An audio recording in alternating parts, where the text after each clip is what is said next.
Cumprimento a todos com a paz. Amém? Peço para todos os irmãos abrir as vossas Bíblias em Hebreus.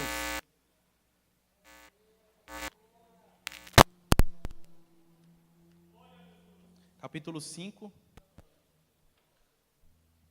versículos 7 ao 9. Desde já quero agradecer, pastor Saulo, pela rica oportunidade, pastor João, pela oportunidade, Deus abençoe. Pastor Saulo, ele fez a divulgação, né? Eu me lembro quando eu fui pregar num congresso, lá na Batista, lá em Águas Claras.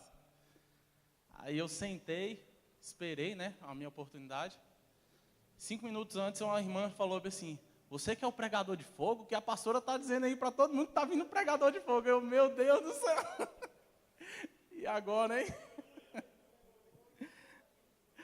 Amém? Todos acharam? Diz assim: durante os seus dias de vida na terra, Jesus ofereceu orações e súplicas em alta voz e com lágrimas àquele que podia salvar da morte, sendo ouvido por causa da sua referente submissão. Embora sendo filho, ele aprendeu a obedecer por meio daquilo que sofreu, e uma vez aperfeiçoado, tornou-se a fonte da salvação eterna para todos aqueles que... Amém. Podeis assentar em nome de Jesus.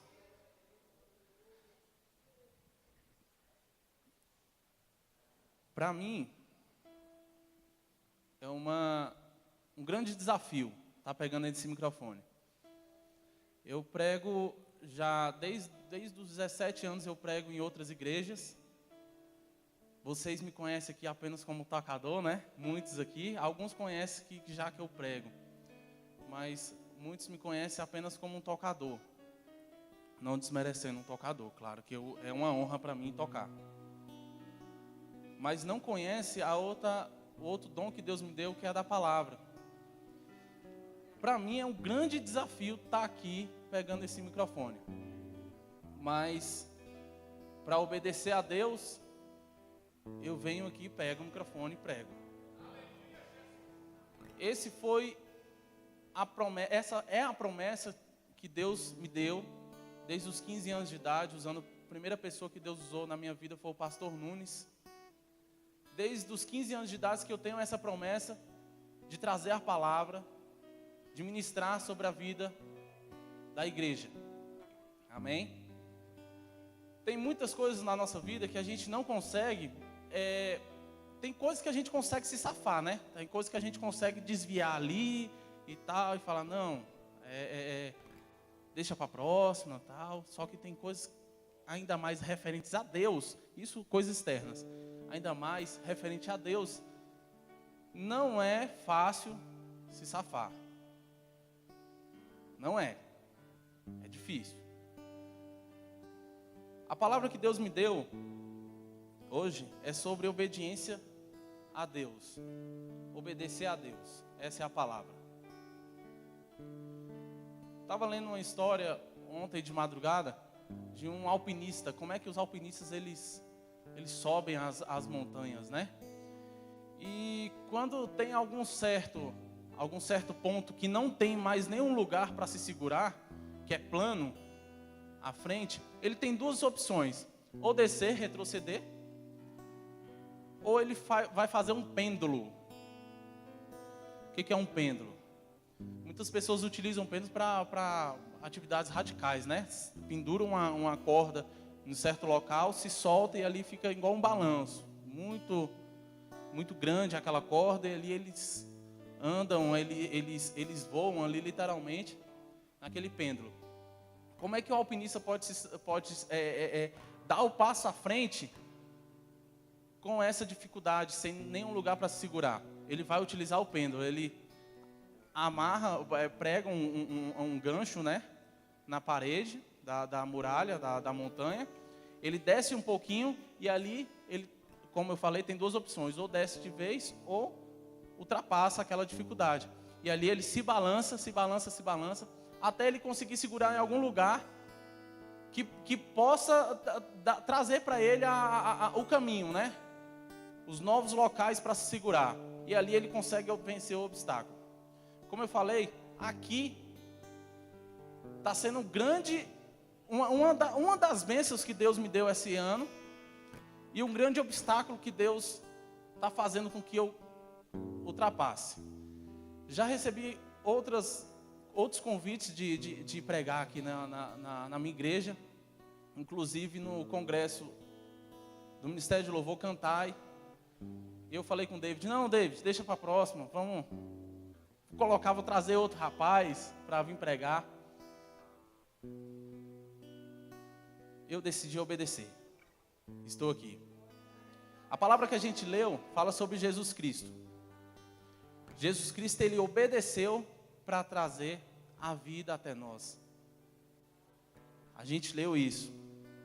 A gente vê várias histórias na Bíblia que descrevem uma certa desobediência e uma consequência daquele ato. Primeira história que eu quero trazer para os irmãos essa noite. Adão e Eva, né? Adão e Eva, todo mundo conhece a história deles. Está em Gênesis 3, versículo 11 ao 13. Adão e Eva, ele teve a chance de viver uma vida perfeita. Eles tiveram a chance de viver uma vida sem pecado.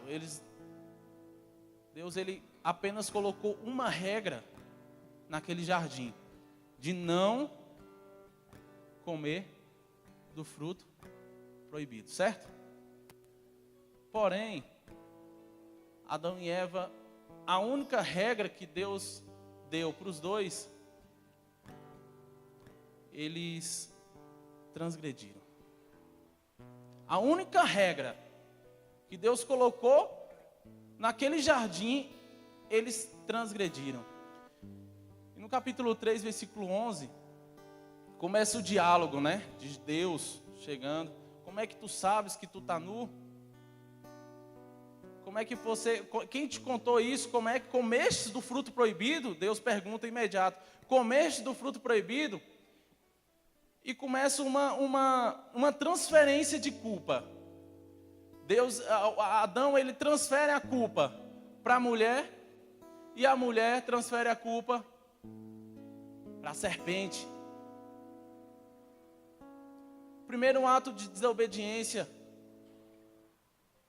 tirando Satanás, foi de Adão e Eva. Na história contada nos livros canônicos da Bíblia, o primeiro ato foi de Adão e Eva. A única regra que Deus estipulou, eles conseguiram transgredir. Eles conseguiram cometer aquele pecado e ainda tiveram a cara de pau de transferir a culpa um para o outro, sendo que todos erraram. Quero passar para o segundo ato. O segundo ato é o encanto de Acã. Acã, ele era um dos subordinados de Josué. A Bíblia nos relata a história dele em Josué 6, versículo 18, perdão. Josué 20, 6, 20 e 21. No capítulo 6, logo no início, Deus, ele manda uma missão, e a missão que ficou para a história, que a gente conhece mais. Qual foi essa missão? A queda dos muros de Jericó, certo? Uma coisa que ficou guardada para todos sempre e é alvo de discursos teológicos há muito tempo.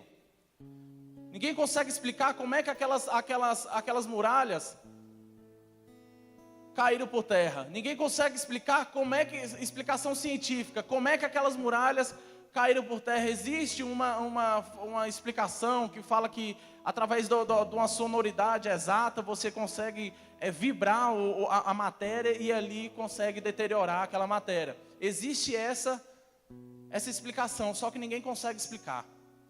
E a única coisa que Deus falou ao assumirem a terra prometida foi o quê? não toquem,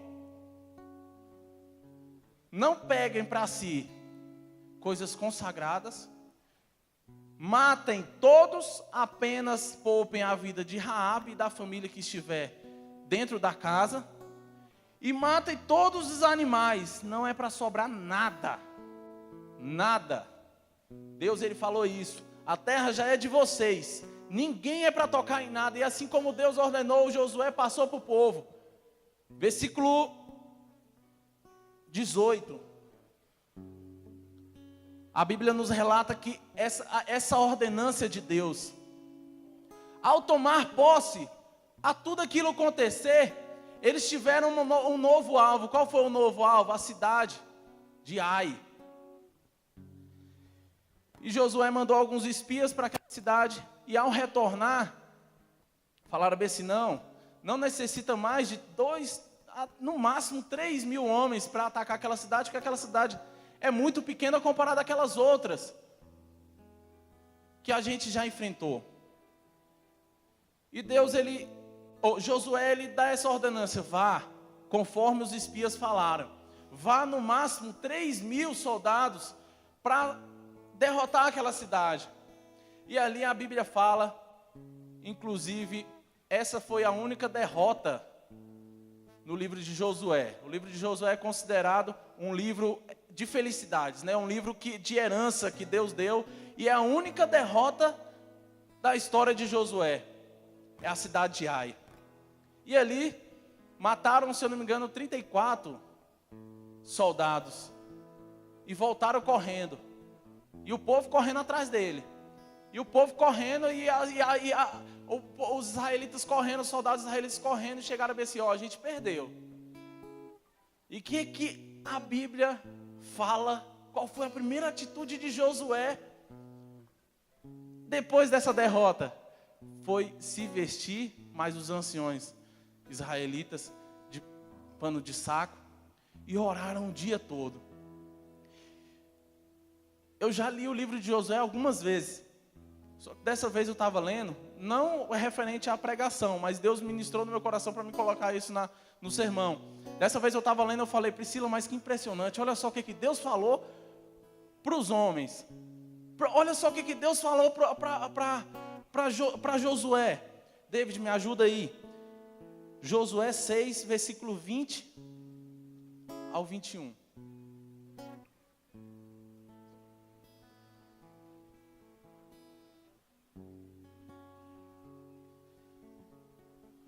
Não, coloquei a referência errada. Mas o que acontece?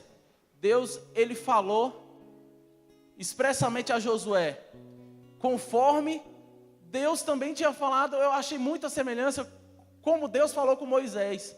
Assim, quando os israelitas estavam correndo atrás, Josué, ele orou, Josué, ele desceu, e no final do dia Deus falou assim, ei, levanta. E Deus falou claramente para eles, Israel pecou. Por que você está chorando?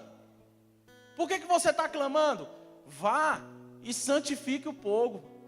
Vá e pegue, e deu estratégia para ir fazendo entrevista, e ali que dava revelação para quem pecou. E a revelação toda caiu em Acã. E Acã, ele falou, realmente. Josué, ele vai com compaixão, ele fala assim, mas por que, homem, você fizeste esse pecado tão grande? E Josué, ele dá a revelação, e o homem trata também com sinceridade com Josué, realmente eu peguei 1,4 kg de prata e 600 gramas de ouro, e uma capa muito bonita, feito no templo babilônico. E Josué manda, vai lá, busca, manda os soldados lá, não está enterrado em tal lugar, vai lá e corre, vê lá se realmente estava. Ele foi e falou, se você trouxe desgraça para você mesmo, você trouxe desgraça para a sua família, uma desobediência trouxe desgraça para uma família. Qual foi o fim desse homem? O fim desse homem foi a morte. A desobediência, irmão, traz a morte. A desobediência em Deus traz a morte. Outra desobediência muito clara, que a gente conhece de cor, essa frase. É melhor obedecer do que? A gente conhece demais essa frase. Conhece demais essa frase. Essa frase foi falada por intermédio do profeta Samuel para um rei de Israel, o primeiro rei de Israel na monarquia, chamado Saul. Deus, ele fala da ordem, 1 Samuel 15, versículo 2 e 3. Deus, ele dá a ordem, vá, por intermédio de Samuel, vá e vá atrás daqueles amalequitas e extermine todos os amalequitas. Os amalequitas, eles trouxeram um mal terrível. Assim diz o Senhor dos exércitos, né? Castigarei os amalequitas por aquilo que fez a Israel quanto se pôs no caminho ao subir ele do Egito. Vai, pois, agora e fere a Amaleque e destrói totalmente com todo e tudo que estiver. Não poupes, porém, matarás homens e mulheres, meninos, crianças de peito, bois e ovelhas, camelos e jumentos. Deus deu essa ordem, vá. Aquele povo, na saída do Mar Vermelho, eles açoitaram Israel, né? Israel muito frágil, sem, a arma construída por eles mesmos, sem nenhuma carruagem, sem nenhum cavalo, nada que pudesse trazer benefício. Deus, ele estava ao lado. Deus permitiu isso acontecer. E os amalequitas feriram o povo de Israel. E Deus dá a ordem: vá e mate todos, não poupe ninguém. Saul, ele, tá certo, eu vou obedecer. Saul, ele saiu até com a boa intenção. Na hora que eu estava lendo, eu percebi que Saul saiu até com a boa intenção de obedecer a Deus. Mas quando chegou lá, a palavra de Deus fala, em 1 Samuel 15, versículo 9, fala que Saul, ele poupou alguém e alguns dos animais. Ele poupou o rei Agag e poupou os melhores animais dos amalequitas. E é engraçado assim que a ousadia de Saul ao tratar com o profeta, ele estava representando Deus, ele representa Deus. A ousadia de Saul ao tratar com o profeta, Deus, ele se ira. A palavra de Deus fala que Deus, ele se ira com Saul e fala que se arrependeu de ter colocado Saul como rei. E fala que a impaciência, a palavra de Deus fala a impaciência de Deus ao passar a noite. Deus ficou impaciente à noite, querendo tratar, querendo conversar com Saul e querendo realmente despedir Saul do cargo que ele tinha posto a ele, por causa de uma desobediência. Deus, ele não é tolerante à desobediência, meus irmãos. Deus, ele não é tolerante. Se ele fosse tolerante, ele tinha deixado Satanás no céu. Ele tinha deixado o anjo Lúcifer no céu. Ele não tinha derrubado, não. Ele não tinha derrubado a terça parte dos anjos também, por conta da obediência, não. Ele tinha perdoado, ele tinha, assim, passado a mão, não, está tudo certo. Uma coisa que Deus não suporta é a desobediência. Deus, a tratar com Saul, o profeta Samuel chega e fala bem assim: Saul, não, o profeta Samuel não fala nada. Assim, quando Samuel chega, Saul já fala: eu fiz o que Deus ordenou. A palavra de Deus fala isso: eu fiz o que Deus ordenou. Agora a interpretação minha, tá? Tradução minha. Samuel chega e fala bem assim: fizestes o que Deus ordenou? Que barulho é esse? Estou escutando mugido de vaca, estou escutando mugido de bezerro, estou escutando barulho de animais.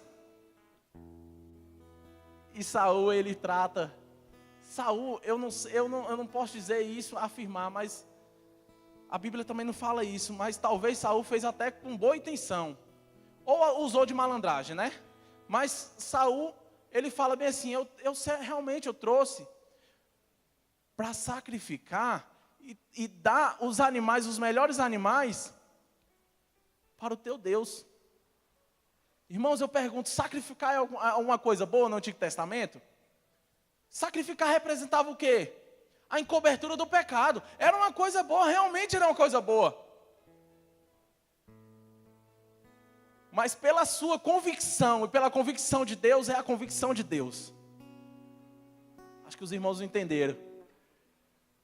Pelo que você está pensando que é certo e pelo que Deus acha que é certo, é melhor o que Deus acha que é certo.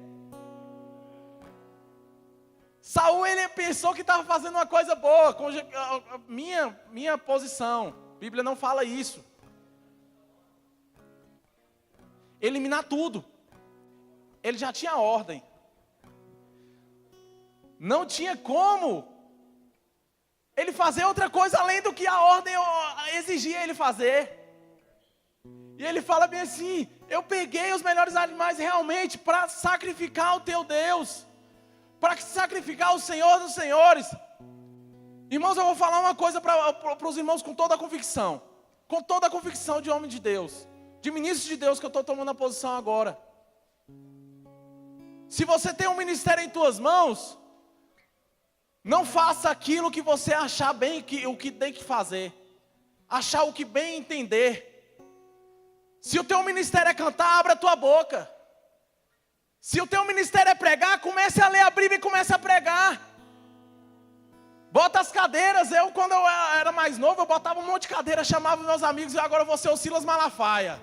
Agora eu vou pregar igual o Silas Malafaia, e começava a pregar, os meus amigos, glória a Deus, aleluia, hoje eu vou ser o Marcos Feliciano. E começava a pregar, começava a exercer o meu ministério assim quando eu recebi a ordem.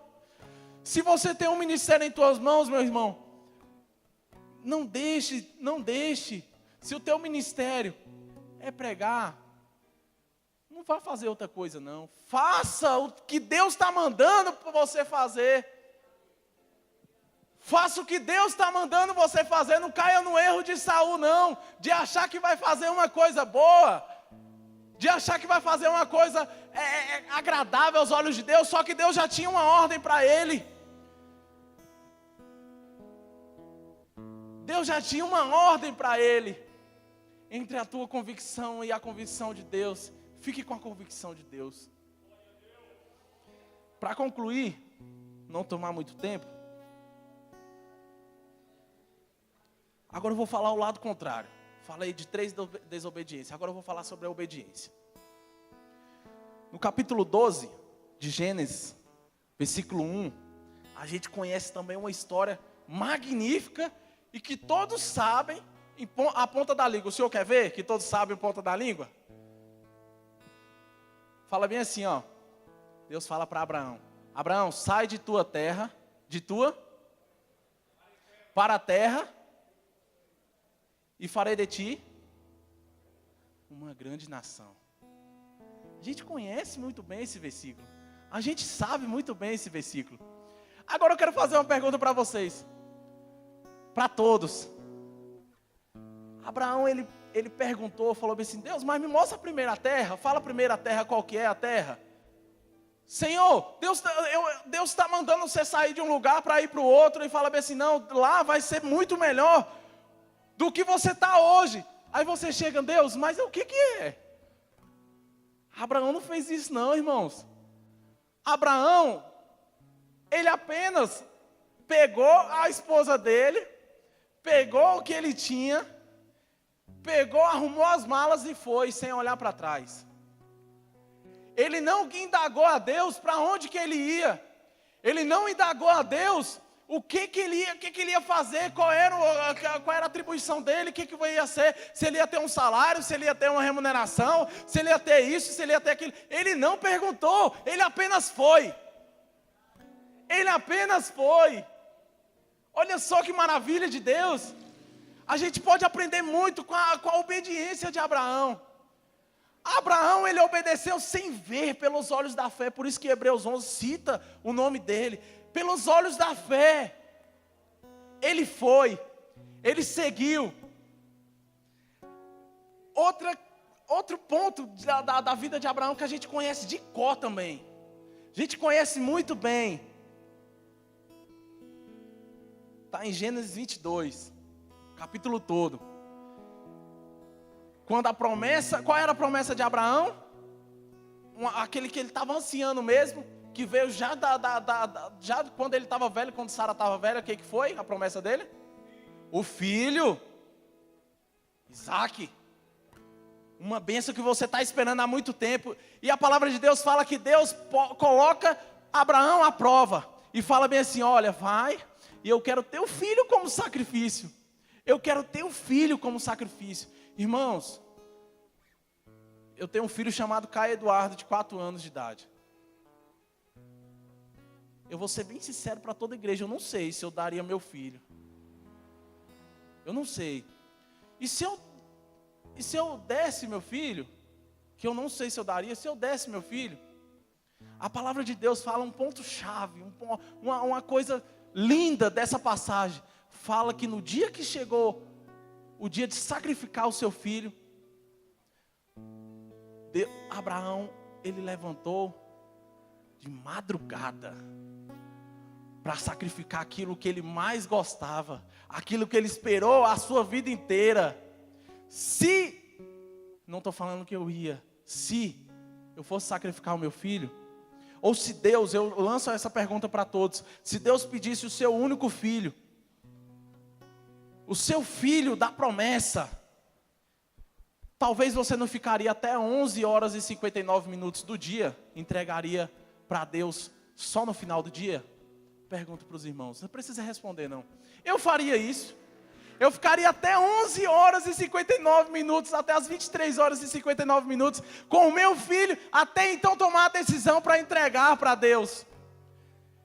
Abraão, ele não fala isso, e Abraão, ele traz o vigor da promessa, ele traz o vigor da fé, ele fala bem assim, ó, a palavra de Deus fala que ele acordou de madrugada para entregar o seu único filho.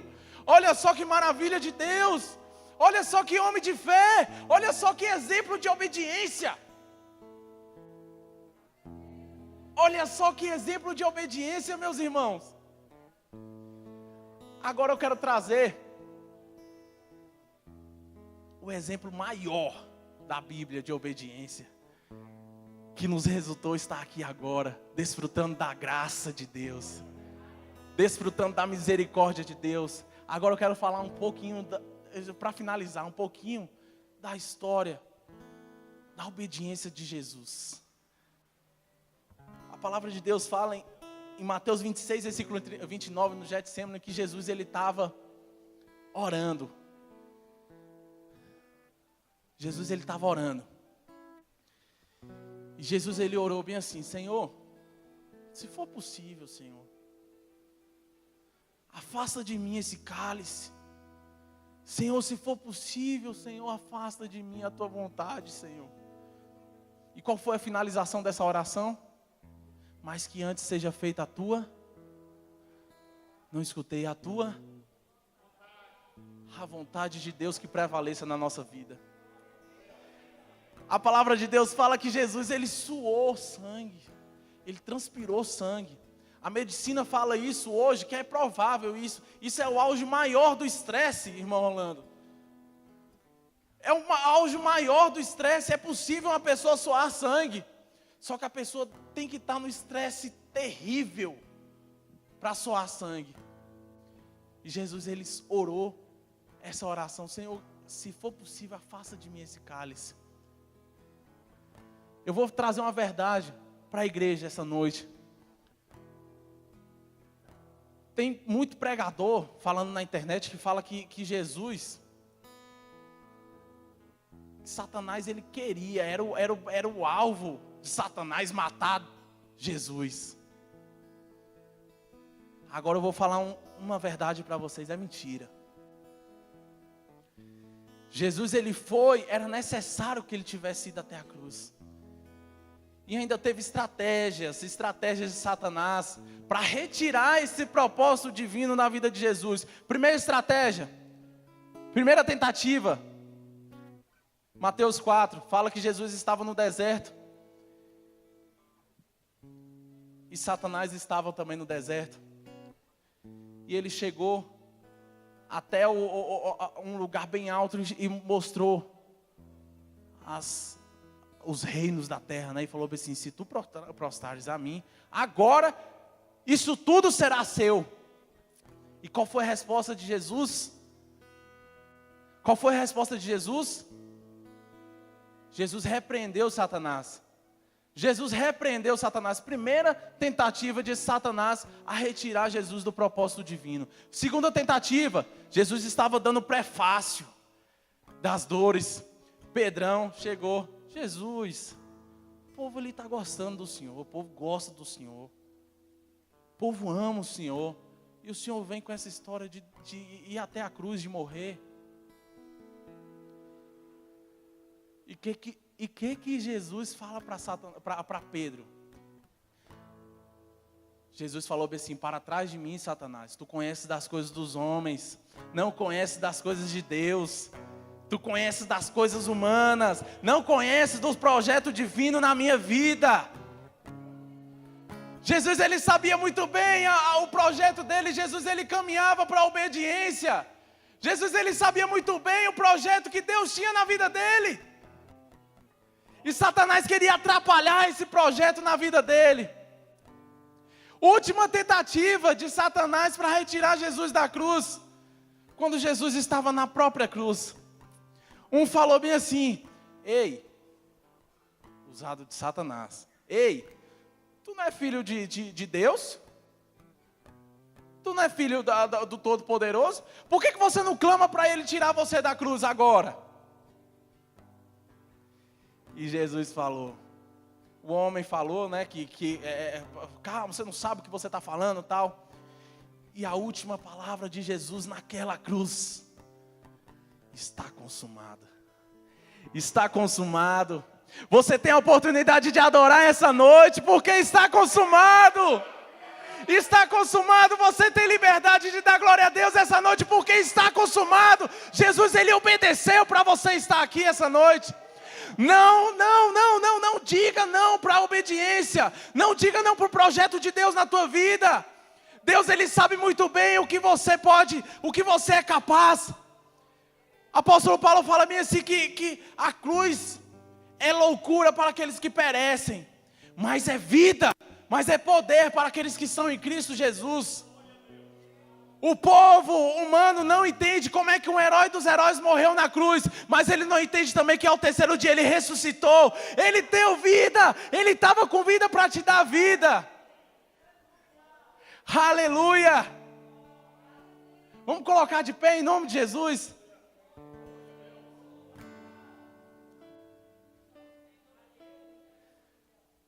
Você está aqui, você tem liberdade de adorar o Senhor. Você tem liberdade de adorar o Senhor, porque Deus, ele obedeceu, Jesus Cristo, ele obedeceu. Ele obedeceu por você.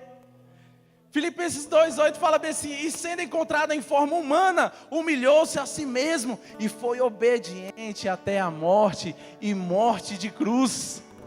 E morte de cruz. Não rejeite o chamado na tua vida. Não rejeite o chamado. Não rejeite a voz de Deus na tua vida. A desobediência não provém de Deus. Obedeça a voz de Deus. Eu quero conhecer aqui aqueles que ainda não conheceram, que não conhecem a Deus, que não aceitaram ainda Cristo como seu único e suficiente Salvador. Existe aqui uma pessoa que não é da igreja, que não frequenta nenhuma igreja, ou até mesmo que já frequentou, se desviou? Existe aqui? Existe? Glória a Deus. Glória a Deus. Deus, ele está te chamando. Deus, ele te chama essa noite. Obedeça a voz de Deus. Obedeça a voz de Deus. Deus, ele tem o melhor para a tua vida, assim como ele transformou a minha vida, e assim como ele transformou a vida de todos, ele quer transformar a tua vida também. Ele quer fazer com que você desfrute das promessas de Deus. Ele quer fazer com que você desfrute do cuidado dele. Deus, ele te chama. Eu quero te perguntar: você quer vir aqui à frente? Vem aqui à frente. Glória a Deus. Aleluia.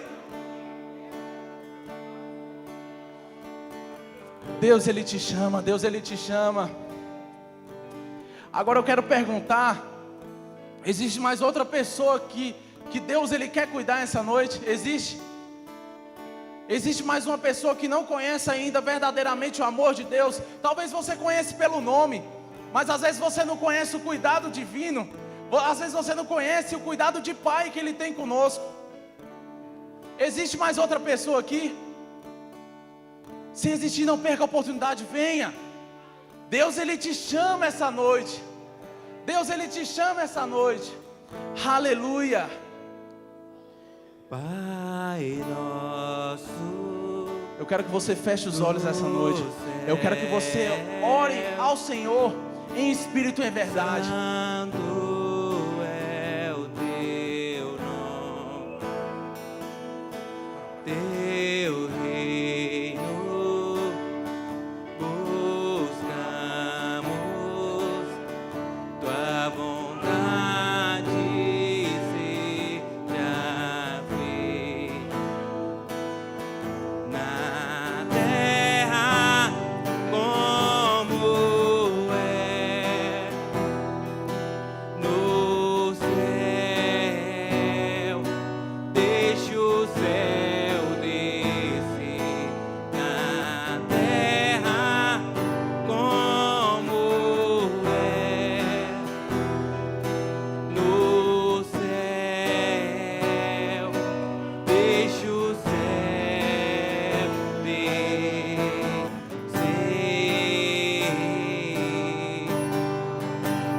Deixa o céu descer.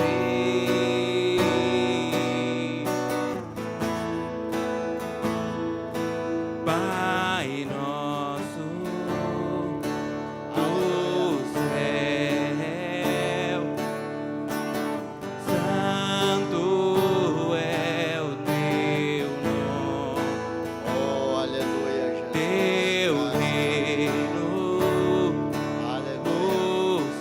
buscamos, tua vontade seja feita Glória. na terra como é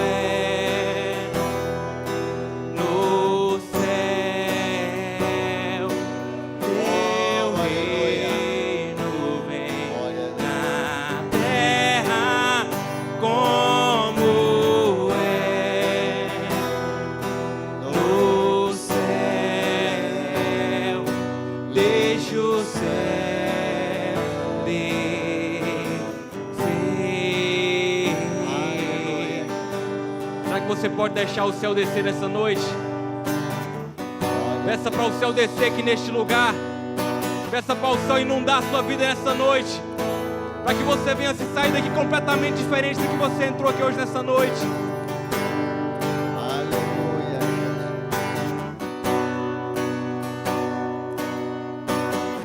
Porque teu